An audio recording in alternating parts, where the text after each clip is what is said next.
Hey guys, Doug Giles here, and it's Warriors! Boink! And Wildmen. Hey man, we got a hot topic. We've been kicking it around the last couple of podcasts. Thrill me. Why don't you bring the Warrior and Wildmen listener to speed, if they're uninitiated, to the topic and do a quick review before we start plowing fresh, fallow soil. Because you definitely need to go back and listen to the first two. It's not that this won't be good by itself, but the other stuff's really good.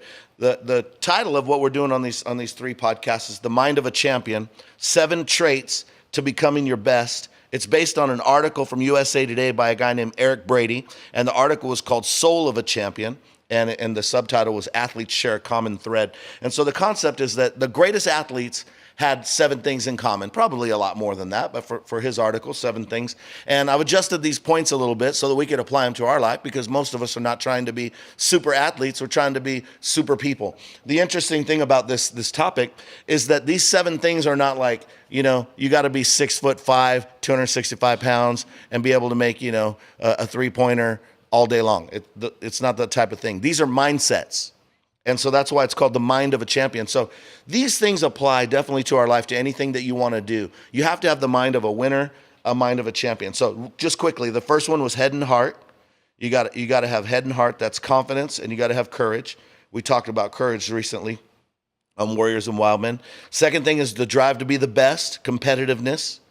The third was confidence, self-confidence, and we flipped that. And we called it confidence in Christ, but also believing, not just believing in Christ, but believing that Christ will use me. That's what we were talking about on the podcast. And where we left off last time was on composure. And composure was how are you able to handle the crunch? In that moment, are you a clutch player in life? And then the second part of composure was how do you handle failures? How do you come back? Because, like we were talking about in a game, you mess up, you can't stay and focus on where you mess up, you're going to lose the game. You got to be able to turn the page and keep on rolling. So, if those things sound like things you need to go back and listen to the podcast. If they don't sound like things you need to go back and listen to the podcast, because they're what you need. So, yeah, and I gotta add to that, Rich. We traverse some deep streams in those two podcasts, so it's not just typical rah-rah championship bullet points. Yep. We deep dive in that, and very practical and personal application. Yeah, and again, on these kind of topics, it's rare that you get people to go a little deeper than splashy areas. Yep. So what do we got next, big dog? So the next one we're talking about, this is the mindset of a champion. Okay, this is one of the traits. Number 5, focus. And this is what Cohn said. He's a sports psychologist. He said, the idea is to give focus and attention to what's most important. And when you do get distracted, to refocus quickly. This is the key component to success in sports, such as gymnastics and diving, but it's important in all sports. I think that's awesome, Doug. Check it out. To give focus and attention to what's most important, and when you do get distracted, to refocus quickly. Come on, man. Come on. Tell me you got something on that. Hebrews 12, when you're talking about the focus aspect, it says, fix your eyes on Jesus, the author and the perfecter of our faith. Run the race that's set before you, throwing aside all things that hinder, the sin that besets, and take your hands off your knees, and put blinders on. But the whole thing is fix your eyes upon Jesus. I believe the Greek word for fix is not just not just laser beam onto Christ, but it has a connotation, Rich, of turning your eyes away from and your back to everything else that tries to That's good, man. Scream for your attention. That's really so good. It's not just I'm just going to include Jesus and I'm going to ask him to help me here. No, it's you're focused on it, and to the exclusion of other stuff. Not saying it's evil. Not saying that some things don't require our attention. But Christ's like, look at me. Keep looking at me, man. Look at that cloud of witnesses. Look at these badasses that have gone before you. Look what I went through on the cross and how I plowed through some of the the most torturous things known to mankind. Yep. Keep your eye on me. We're going to blow through this. And you know what? We're going to be sitting at the right hand of the Father, wearing a peignoir and eating ice cream with Jesus. Boom. Come on, somebody. Check this out. Hey, have you noticed that every angel that is depicted looks like Florence and the Machine and those draperies that she wears and stuff? However, Rich, I've noticed in the Bible that there's no female angels. All of them are badasses. Anytime anybody ever sees an angel, they drop like a dead man. You know, it's like, that ain't even Jesus. And they see an angel, go, poof. Yeah, when I read about them, they have way too many eyes. They're in the wrong place, and wings and things. They got swords. And weird, and people don't see angels and go, look, an angel. They go, oh, no. Yeah, they're not little fat babies, you know, that look like they got a good buzz going from their mother's milk that's been liberally mixed with Mountain Dew and Nuprin. They're badass instruments of vengeance, and there are ministering spirits according to Hebrews as well. Yep. So but anyway, I digress, man. When we talk about focus, this guy Williams, he interviewed 1,500 people for a book on Michael Jordan, and he found, check this out, that everybody he talked to about Jordan, they all came down to this thing, and he got this from all of them. He had the uncanny ability to block out distractions, zero in on what's important.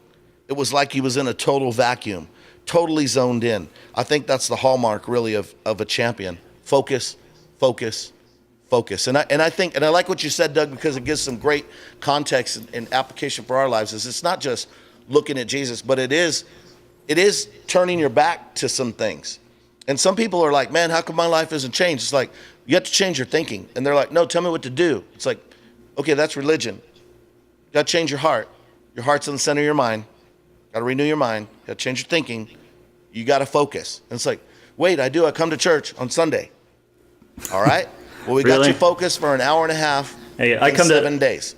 I've noticed something is that when I go to church, you know, it doesn't make somebody a Christian. It's like going to McDonald's and all of a sudden they're, boom, a Big Mac or something. Yeah, or sitting in the garage, you know, makes you a Chevy, or hanging out at a donut shop makes you a cop or something, right? So anyway, dude, did I tell you one time I was in Indonesia? I was in Bali. It was on a national holiday, and this is a complete rabbit trail, but it's amazing. I was in Bali, and it's a Hindu island in a mostly Muslim country. And so it was one of their Hindu holidays. So their police officer was wearing this traditional robe and the traditional men's like Balinese hat type thing, very colorful. And he's standing there with his armband and everything. Doug, on the side of the road, standing there with a donut in his hand. I saw that and I told the driver, I was like, stop, go back. You have to turn around. He's like, no, too much traffic. I said, no. You do not understand. This is internationally important. Yeah, I don't think that's I don't love donuts. I don't think that's a rabbit trail. He was focused, man. He was focused on the donut, on being a cop. Hey, you know what? You know what I find interesting about the whole focus aspect is, man, if you ain't focused, if you don't know what you're called to do, if you're not locked on to the target, then OMG, man, is there a lot of people going to give you stuff to do? Yep. There's a lot of people that are going to be time bandits. They're going to suck the living daylights out of you. They're going to derail you. They're going to throw little fires and have you run over there and try to put them out. Instead of you focusing on what's important, they're going to focus you on what's urgent. And you'll wake up like at 50 and like, what the hell happened to my life? I did everything for everybody except finding, following, and finishing my course with Christ. Yep. People, if you don't know what you're called to do, then oh my God. Will other people tell you what to do? Oh, they'll figure it out for you. You know what? I don't remember the title of the book, but I read a book about that, and it was on management, and it was saying that there's a whirlwind, and the whirlwind is your emergencies. And he says what happens is the urgent starts taking priority over the important. And he said, Steve and we Covey. start to, is it Steve Covey? No, was it Steve Covey? It was? They stole it from Steve Covey, who they stole it from Moses and Jesus. Yeah. But anyway. Whoever stole it from whoever, I don't even know whoever, and I'm stealing it today, except for I'm not stealing it. So I read it in a book. So anyway, I think that happens a lot of times. We say, okay, this is important, but then something urgent happens, and some people live their life in urgent, and so they're never focused. So it's like, oh my gosh, everything's crazy. It's well, like, let me give you. This is the most important thing right here. You need to get on. Yeah. Let me give you an example, man. Okay. I'm an artist. I've got commissions, got great clients. And Rich, when I start painting, you know what I do? I turn my phone off, put it in airplane mode, because that thing goes off constantly. Yep. And if I had it behind me at the back table, across from my easel, and I had the little notifications going off all the time, No, I'd be jacking with my mind. Not only is it keeping me off the canvas, but here's a great example of focusing. I'm doing a turkey head, okay? A wild turkey. Have you ever gotten real up close to a frickin' wild turkey head? I've seen them taxidermy. That's a complicated little thing to pull off. And man, I'm sitting up there and I'm like, and I'm painting it and I'm doing all the subtle nuances because it looks like a droopy, long, old dude's ball sack with like pimples and bulges and all kinds of loose, floppy turkey neck type skin hanging off. And it's got reds, it's got Prussian blues, it's got magentas, it's got all these emerald type tones just working through that. And not only is the alerts from the phone and the text messages and whatever other stupid apps that I'm going to remove from my phone after this podcast, not only would that take me from doing the actual work, but man, sometimes whatever God's called you to do, whatever your job is, you got to come in there and seriously get detailed and focused. And man, you cannot have morons that will interrupt you on any whim. When I was a pastor and stuff, I'd be at 3 o'clock in the morning, I'd get a phone call, and it's like, oh my God, because usually phone calls at 3 o'clock in the morning, somebody's dead, right? I mean, normally, especially when you get up to my age, 55, your buddies start dropping like flies and stuff. And I'm like, oh my God, what is it? It's like, hey, it's like, he goes, this guy called me, he goes, I'm really dealing with an issue right now. It's like, oh my God, what happened? And I said, my girlfriend blocked me from Facebook. I'm like, you called me at 3 o'clock in the morning? Yeah, newsflash, she's not your girlfriend, and I'm not your counselor. Yeah, exactly. No, but it's the tyranny of the urgent instead of the importance of what you're supposed to be focused on.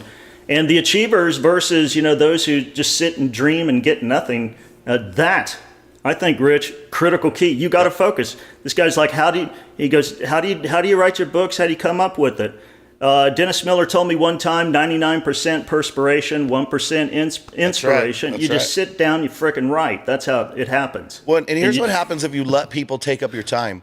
When I first started ministry, you're quote unquote full time and you're doing your thing. So everybody thinks I'm going to stop by and talk to you for 2 hours. And they start doing this stuff, And the funny thing is, I have a problem with this, I have a problem with that. Next thing you know, everybody's taking up your whole day. None of my work is done. They all go home to go watch TV and hang out with their kids. I go home and study until 2 a.m. Rich, so I started saying, hey, office is closed. I am perfect closed. Example, man. Perfect example for ministers. If you're in the ministry, and you've got an Ephesians 4 gifting on you. I'm talking about that ascended type thing where you upset the planet. Then you got to do what they did in the book of Acts when all of a sudden all these women are sitting around, they're getting hungry. And when women get hungry, they get hangry, right? and they're bitching and moaning and wailing that they're a little bit peckish and they're not getting fed. And the apostles are there. It's like, you know what? We're supposed to give ourselves to prayer and the study of the word. That's right. Stephen, hey man, you're full of faith in the Holy Ghost. Why don't you serve these people? Again, they need to eat. Again, you don't want to get women angry, but that's not the apostles' frickin' job, man. Right. They weren't saying it wasn't important. It just wasn't my job. It's your job. And he said our job is word of God and prayer. Everything else, don't even talk to me about it, because I'm supposed to meet with Jehovah. And I'm supposed to come down from the mountain with some thus saith the Lord type stuff, and I can't do it slinging hash. And for the regular warriors and wild men type of guy out there, maybe you're in school, maybe you're working, have a family, doing your deal. Here's the thing. Whatever you need to change in your life, you have to focus on. You can't just kind of hit and miss. If it's your finances, you got to get on a budget, got to focus on it, man. And you got to put a lot more thought time into it at the beginning as you're renewing your mind until you get where you're going. And as you grow through that, you can focus on something else. Whatever it is, you focus on the next thing as you start to develop those things in your life. I remember when I first became a Christian, this lady started prophesying over me. And she actually, no, it was a guy. This is a guy. And he prophesies over me and he says this. He says, I see in the spirit, you're like a shotgun. And Doug, I was like, Heck yeah, man, that's what I'm talking about. He said, you got a lot of power, but you're all over the place. And I was like, wait a minute, that didn't sound that good, right? Because I thought it was a compliment. Actually, it was Just diss me, boy. Actually, it was God telling me you're not focused. You're all over the place, and it was true because I had a lot of zeal. I wanted to help people, but I wasn't focused, and you can't make a difference like that, right? And then he said this. He said, "But God wants to discipline you and turn you into a sniper." And I was like, "Well, all right then."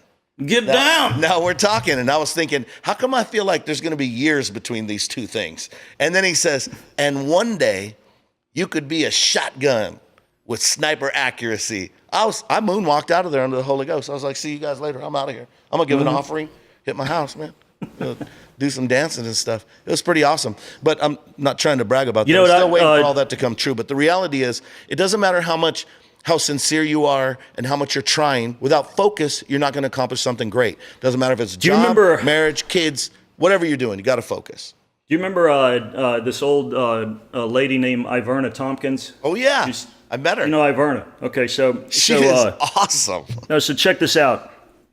And she's one of the greatest preachers, male or female, animal, vegetable that I've ever heard in my life, man. And she was rocking and rolling, and I was probably about a 2-year-old believer, just full of fire and stupidity, and she probably should have been locked in a cage for like 14 years, like Paul out in the desert or something. And anyway, I come up to her and I said, I want to marry a woman just like you. And she goes, are you proposing? Yes. No, but check this out. And I said, look, she did a message on Elijah.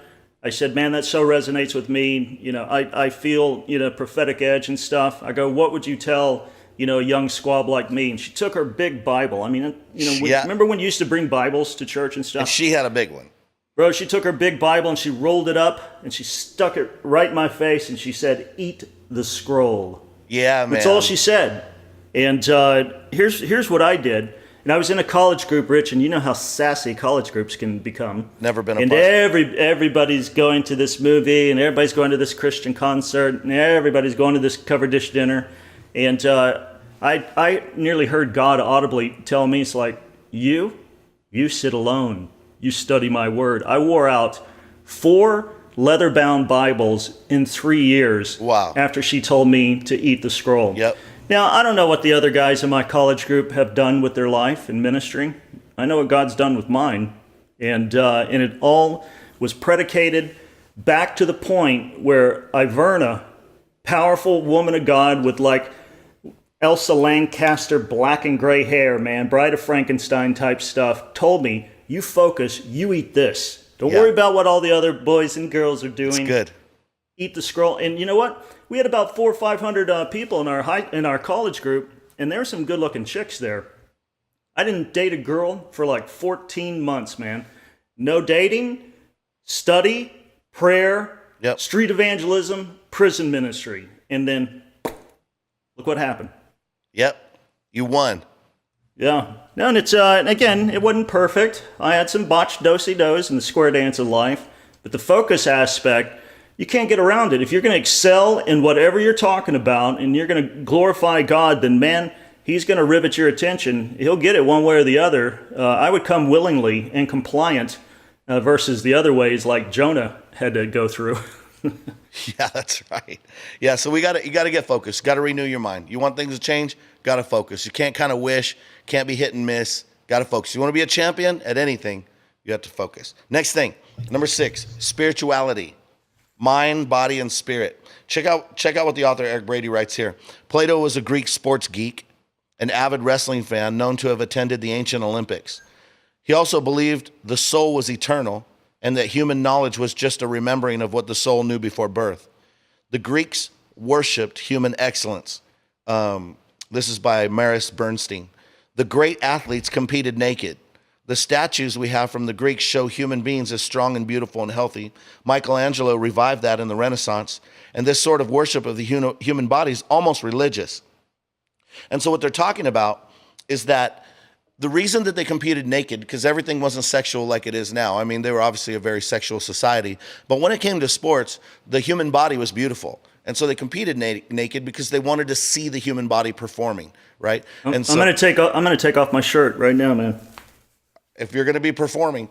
So right. anyway, it was something that they cherished. It was something they respected. So the thing that happened was that these people, they believed that even in their sports, that it was an aspect of their soul. It's not just the body and the soul. Those things are together, right? And then I was talking to you about this, just about this recently, is that philosophy used to always start with, who is God? Where do we come from? I mean, that's philosophy, right?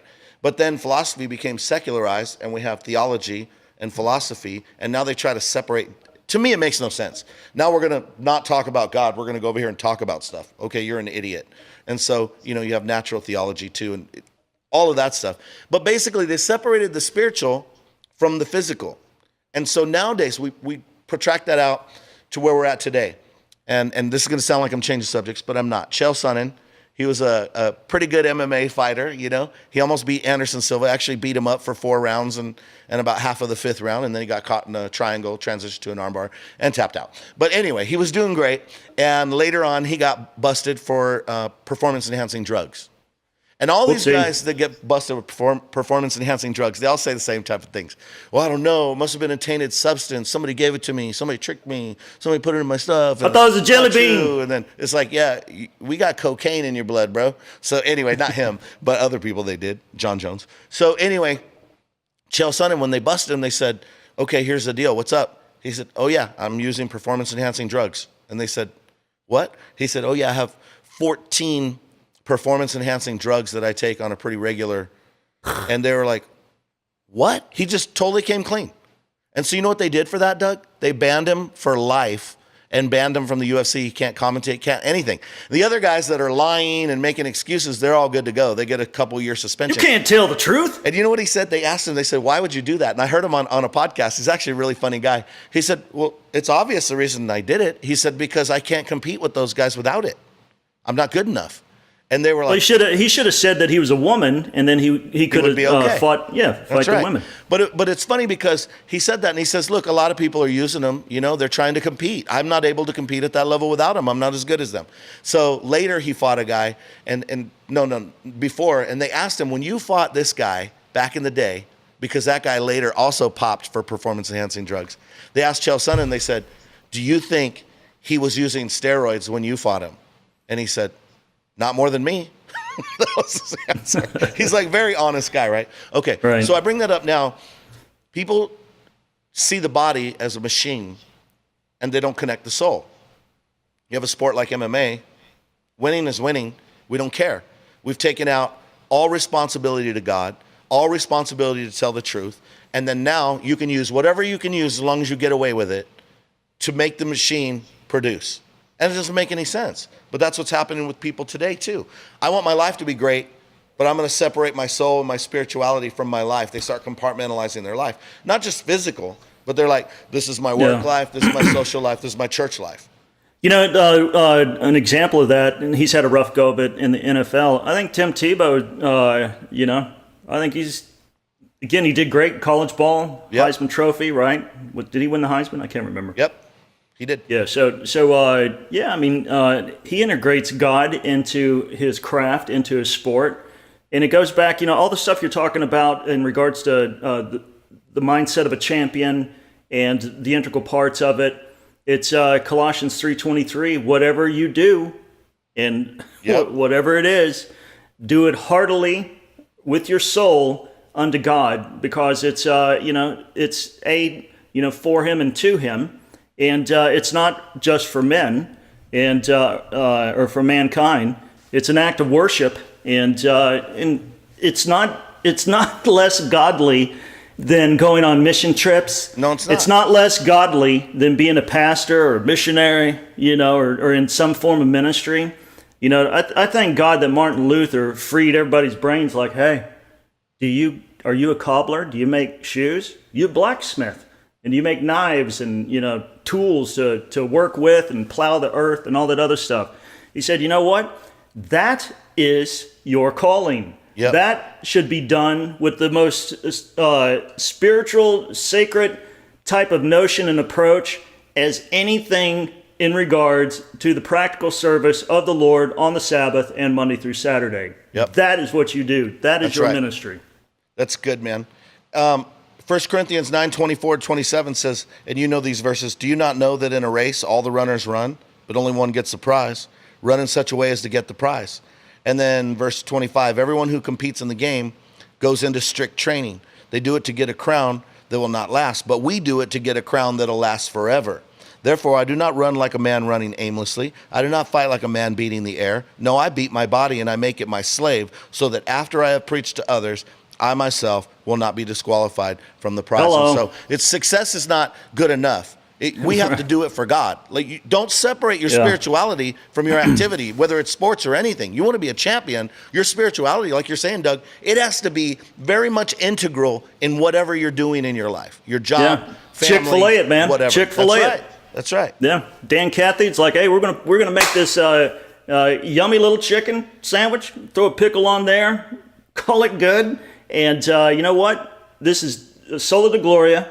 And we're not going to be open on Sundays. And I believe I believe they're raking in cash by the billions of dollars because they took that little chicken sandwich and their desire to feed the multitudes and said, we're gonna give everybody a day off in honor of God's Sabbath rest.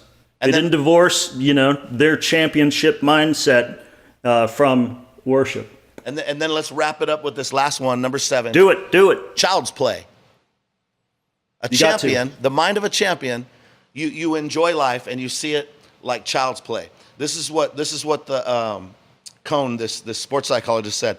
He said, I think the great athletes go back to their childhood. They go back to the love of their game. And then he wrote this about Gretzky, Wayne Gretzky. Come on, he has the best nickname, the great one. I love it. Gretzky grew up as a skinny kid with blonde bangs and big ears who skated endlessly on the rink that his father built in his backyard in Ontario, complete with lights strung on a wire from the neighbor's garage for night games. Years later, when he played under the bright lights of the NHL, the soul of the game remained anchored in his boyhood. Listen what Gretzky says. It never left me. Even when I became a champion, I always had the same feeling I had in the backyard. You know what the problem is? Too many times in life, man, we start getting this thing where everything's a burden, everything's a grind. I try to remind myself, because I can become a very serious, negative, critical, cynical person. I have to remind myself to stop and look around and see things for the first time, to meet people and pay attention to them and see the great things. And those are the great things of life. If we take all of that out of it, it's just a grind, man. And there's nothing wrong with the grind. But man, we got to be like little kids, and the Bible says to be childlike. We know that in our faith. Bro, that's why I dig so much being in close proximity to my grandkids, because, like you said, man, we deal with heavy issues. We deal with I wouldn't say it's big business, but it's it is lucrative, and or it used to be before Facebook came along, and it is serious, and it reaches a lot of people, and that kind of stuff can make you a dour little monkey. Yep. And I can sometimes, man, get so gloomy that I make Van Gogh look like a damn rodeo clown. And but when the grandkids come over, man, we're shooting BB guns. We got the bug assault. We're whacking flies. And Zeke, you got to send me those videos of those slow motion fly thing. That thing will go super mega nuclear viral. The most hilarious videos we shot when you guys were here. But those little kids, man, sitting on in daddy's arm or granddad's arms, man, takes you back. And again, it focuses you, like you said, on being a kid again. And don't lose that. Don't lose it in work. Don't lose it in ministry. Again, don't become that gloomy little sad sack of crap that's walking around with your head down. Why we do what we do. And then remember, everything doesn't have to be terrible. And listen, if you're a Christian, especially, one of the traits that you are born again and you are in the kingdom is this thing called joy. And you look at most Christians, man, they look like they've been sucking on the most sour lemons known to mankind. You see them dragging their ass into church and it's like Dawn of the Dead. These zombies filing in. They're the ones sucking the faith out of the room. And brother, you're up there and you're hitting the vein. You should be getting amens, and everybody's just like looking at you like a calf looking at a new gate. And you're sitting there wondering, it's like, I wonder why people aren't listening to the gospel message when you preach it. Well, why don't you look more saved? Why don't you have a smile on your face for once? Yeah, is that so terrible? Laugh? Hello. I heard, unbelievable. Hey, a guy said that came and visited our church recently, and he came from another church, and he kind of wanted to see what was going on at our church. And after I got done preaching, he talked to one of my guys, and he told him, he said, well, this first part's funny. He says, well, he used a lot of scripture in that sermon, and I really like that. And I thought, what the hell are the other people talking about? But anyway, he said that, and then he said, but he was quite silly. And when he told me that, I think that guy didn't mean it in a positive way, Doug, but I cracked up. You want to know why? Because some stuff is rough and some stuff is fun, man. Everything doesn't have to suck. Like even in the tough times, we can have joy in the tough times. Yeah, Be like a little kid. Look at Paul and Silas. Here they are in a Philippian jail, and it's midnight. They just had the holy crap beat out of them. Yep. And what do those guys start singing? Swing Low, Sweet Chariot? No, they're raising their voice. They're thanking God. They just got the holy shnikey beat out of them. And all the other prisoners think they've lost their damn mind. And then next thing you know, bam! All the prison doors swing open. Yep. And it came because of their joy, because of their song. It's like, hey, you're not going to knock that out of me. Yeah. I'm not going to lose that. When you lose the joy, man, then you're it's in a trouble. grind. That's right. It's the oil to the engine, and you'll blow it if you don't have regular doses of irregular fun. A pastor I used to work with one day, he had this serious situation. It was logistics. They had to move a church of 120,000 people by the weekend to have services somewhere else, and he was the guy, and he was out of the country. Is he bald now? No, but check it out. He walked up to me and he told me, "Hey, man, I'm not going to be able to go today. I got to take care of this. This is what's going on." I was like, okay. And I said, are you okay? Are you all right? And he looks at me, Doug, and he smiles, and he goes, I love my life. And he wasn't being sarcastic. This, it's like, man, I was born for this. This is how I roll. And then, it should be child's play. Because and here's another thing, Rich, just practical. I wrote a book, If You're Going Through Hell, Keep Going, right before I went through a lot of hell with the acorn stuff with Hannah's investigation. And one of the things that a chapter in there is God gave wine.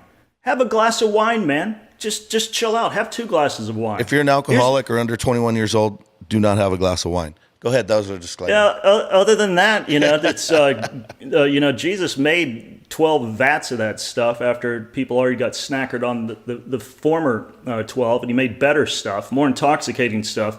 And not only that, but Psalm 109, God gave wine to make the heart merry. Yep. Lighten up. Watch comedies. Like if I'm in some funk and I'm like, serious Doug mode, and I've done all the things to cast my cares on God's shoulders because he's way stronger than me, what I've found out, Rich, in 55 years. I turn on a comedy, man. I want to laugh. I want to do something silly. I want to break up, that whole type of seriousness. And if the grandkids aren't around and Doug's a gloomy monkey, then guess what? We're going to Amazon Prime and we're loading up a comedy because I'm going to laugh myself out of this stuff. Satan wants you to focus. Satan wants you to get negative. Satan wants you to get gloomy. Satan's sitting there evaporating all your joy through fear and all this other kind of crap. And by having a little glass of wine, cutting loose with some friends, getting some good belly laughs, hanging out with the brothers, watching a comedy, that sets all that crap that Satan tries to foist on you back about a couple of 100 yards. Doug, that's the truth, man.